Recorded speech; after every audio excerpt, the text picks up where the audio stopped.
Welcome to the Chronological One-Year Bible, January 1st. Today's reading comes from Genesis, chapter 1, verse 1, through chapter 3, verse 24.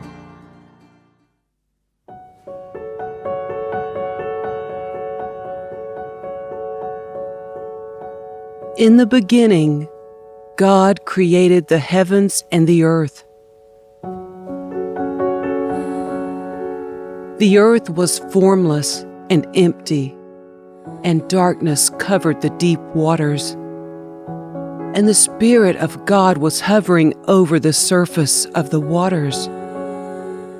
Then God said, "Let there be light." And there was light. And God saw that the light was good. Then He separated the light from the darkness. God called the light day, and the darkness night. And evening passed, and morning came, marking the first day. Then God said, "Let there be a space between the waters to separate the waters of the heavens from the waters of the earth." And that is what happened.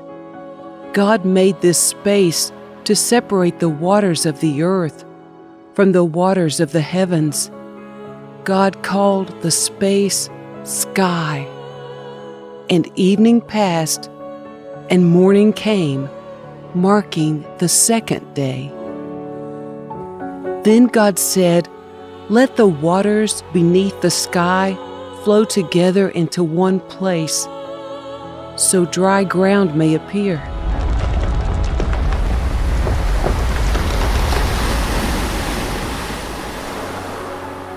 And that is what happened. God called the dry ground land, and the waters seas. And God saw that it was good. Then God said, "Let the land sprout with vegetation, every sort of seed-bearing plant, and trees that grow seed-bearing fruit. These seeds will then produce the kinds of plants and trees from which they came." And that is what happened. The land produced vegetation, all sorts of seed-bearing plants, and trees with seed-bearing fruit. Their seeds produced plants and trees of the same kind. And God saw that it was good. And evening passed, and morning came, marking the third day. Then God said, "Let lights appear in the sky to separate the day from the night. Let them be signs to mark the seasons, days, and years. Let these lights in the sky shine down on the earth." And that is what happened. God made two great lights, the larger one to govern the day, and the smaller one to govern the night. He also made the stars. God set these lights in the sky to light the earth, to govern the day and night, and to separate the light from the darkness. And God saw that it was good. And evening passed, and morning came, marking the fourth day. Then God said, "Let the waters swarm with fish and other life. Let the skies be filled with birds of every kind." So God created great sea creatures and every living thing that scurries and swarms in the water, and every sort of bird, each producing offspring of the same kind. And God saw that it was good. Then God blessed them, saying, "Be fruitful and multiply. Let the fish fill the seas, and let the birds multiply on the earth." And evening passed, and morning came, marking the fifth day.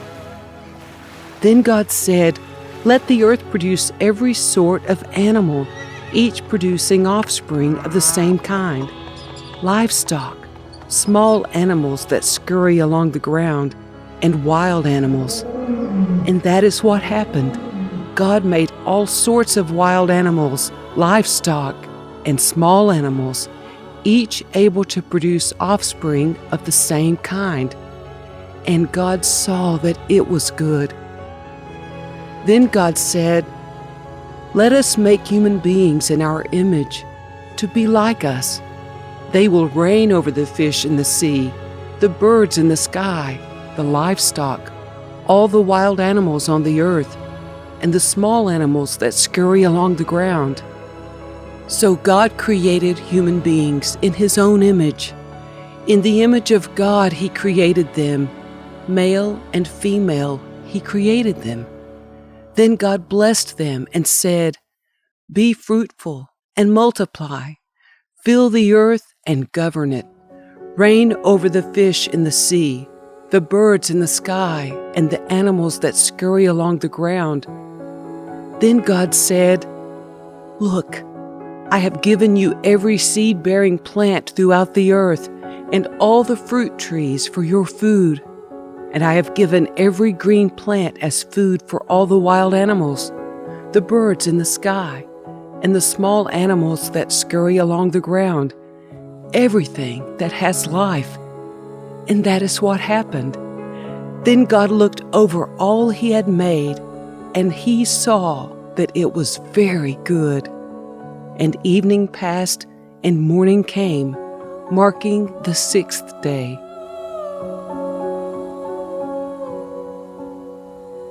So the creation of the heavens and the earth and everything in them was completed. On the seventh day, God had finished His work of creation, so He rested from all His work.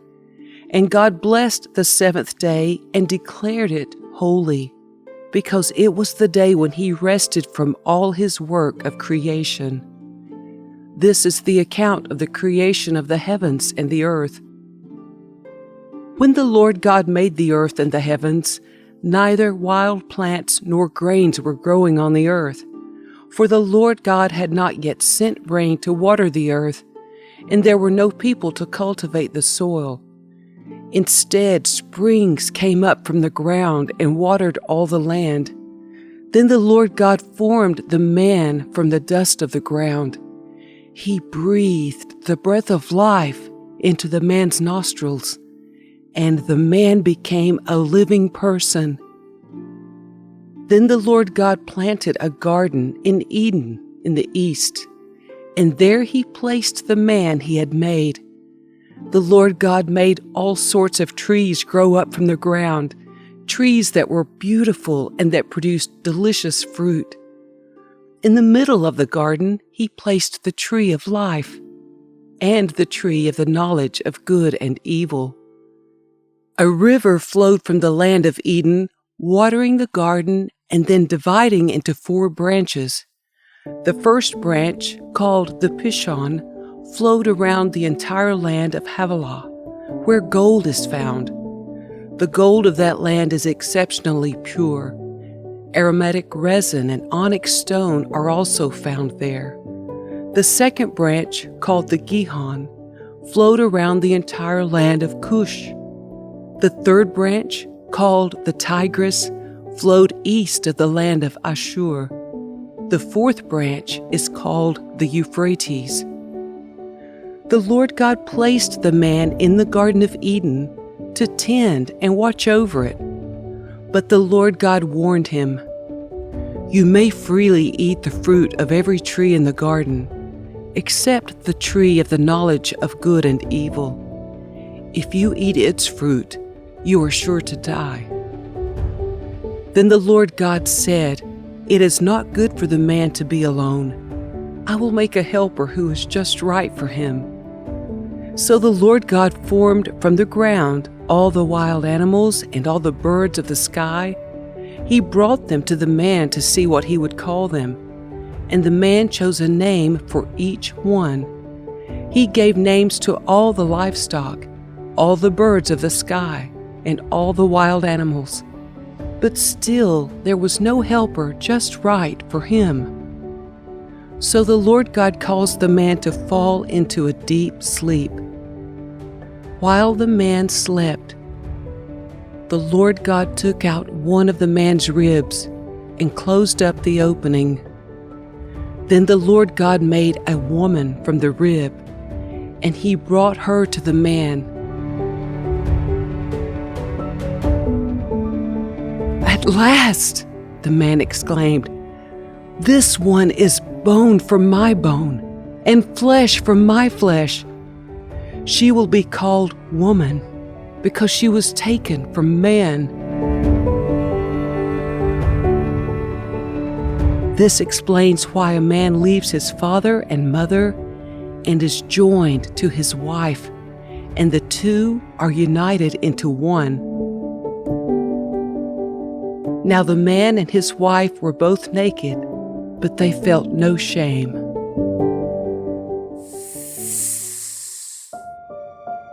The serpent was the shrewdest of all the wild animals the Lord God had made.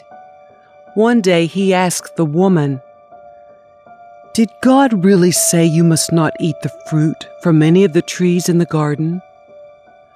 "Of course we may eat fruit from the trees in the garden," the woman replied.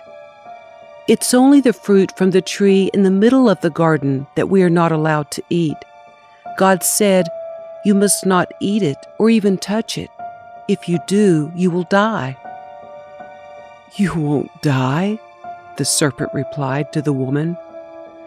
"God knows that your eyes will be opened as soon as you eat it, and you will be like God, knowing both good and evil." The woman was convinced. She saw that the tree was beautiful and its fruit looked delicious, and she wanted the wisdom it would give her. So she took some of the fruit and ate it. Then she gave some to her husband who was with her, and he ate it too.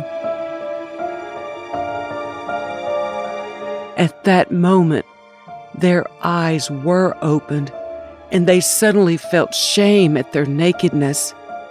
So they sewed fig leaves together to cover themselves.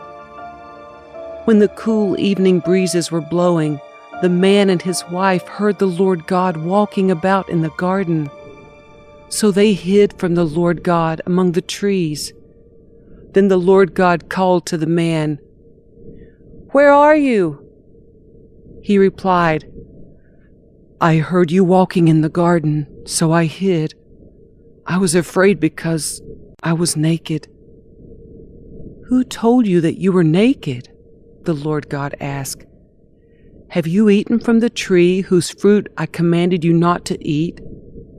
The man replied, "It was the woman you gave me who gave me the fruit, and I ate it." Then the Lord God asked the woman, "What have you done?" "The serpent deceived me," she replied. "That's why I ate it." Then the Lord God said to the serpent, "Because you have done this, you are cursed more than all animals, domestic and wild.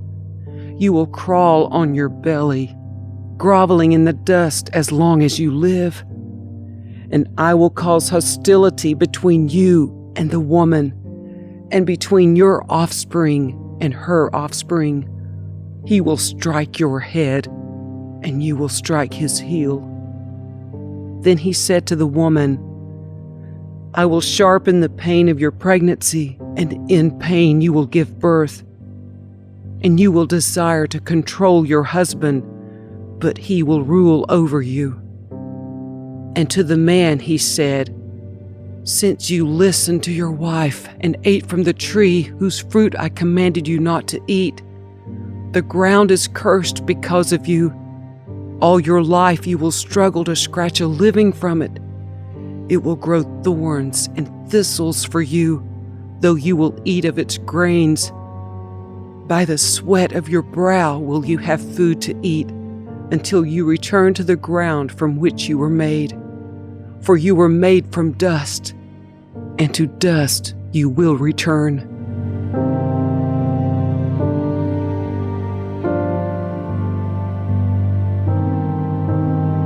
Then the man, Adam, named his wife Eve, because she would be the mother of all who live. And the Lord God made clothing from animal skins for Adam and his wife. Then the Lord God said, "Look, the human beings have become like us, knowing both good and evil. What if they reach out, take fruit from the tree of life, and eat it? Then they will live forever." So the Lord God banished them from the Garden of Eden, and he sent Adam out to cultivate the ground from which he had been made. After sending them out, the Lord God stationed mighty cherubim to the east of the Garden of Eden. And he placed a flaming sword that flashed back and forth to guard the way to the tree of life.